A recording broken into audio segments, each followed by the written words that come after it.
Parker, I need your knife! What for, Staff Sergeant? Gotta cut the Hey guys, it's Vengeful Parrot here from Two True Reviews, and today we're looking at Battlefield 4. This is the beginning of my review for that game, and today's video is primarily concerning the campaign.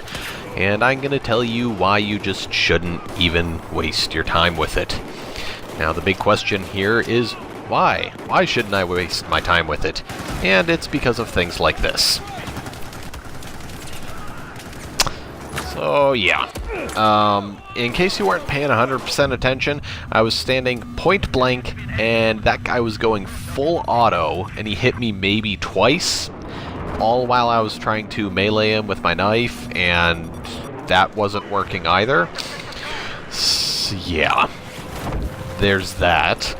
Now, a lot of people have been giving Battlefield 4's campaign just a whole bunch of crap, and I feel like it's for the wrong reasons. There are a lot of reviews out there that, say that, like the story is boring and predictable and blah de blah de blah, and my first response is, have you played Call of Duty? But whatever.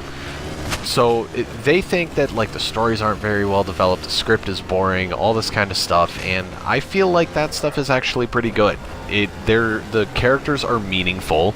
They're not just like stereotypical, like, oh, we're, special forces and shoot everything and invincibility, blah, blah, blah, blah, like none of this, Call of Duty syndrome, where just because they're special forces, that instantly makes them the most hardcore thing ever alive.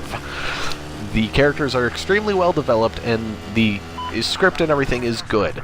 As a whole, the campaign is kind of average. It left me wanting more, but in stark comparison to things like the Call of Duty campaigns and that kind of stuff, I feel like it is heads and toes above everything else, really. I mean, there are very few games that would qualify as being in the, modern military first-person shooter genre, especially when it comes to a, I guess, semi-realistic modern military first-person shooter.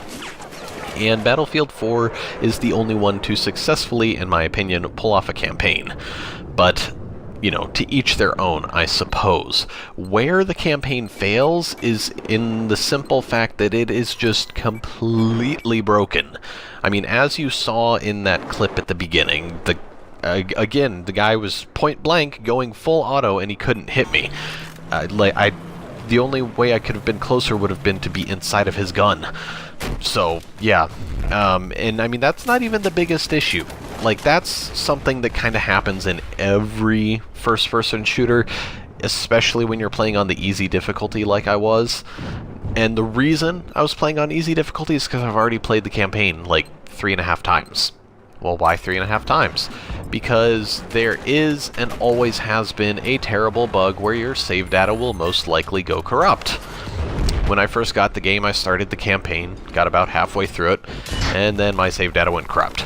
So then I spent 2 days basically burning through the campaign just so I could play it and, not have to, miss out on it and everything. And I had already gotten half the achievements, and, me being me, I couldn't leave the other half just sitting there.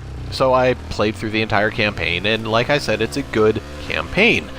And about a week later, that save data went corrupt too. And recently, they patched the game, and they're like, oh yeah, that should totally not be a problem anymore.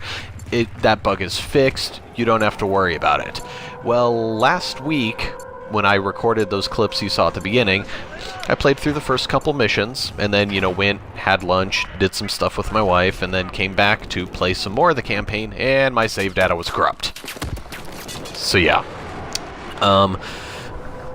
Play through the campaign if you really want to. Like I said, it is a good campaign, I feel like, especially in comparison to Battlefield 3.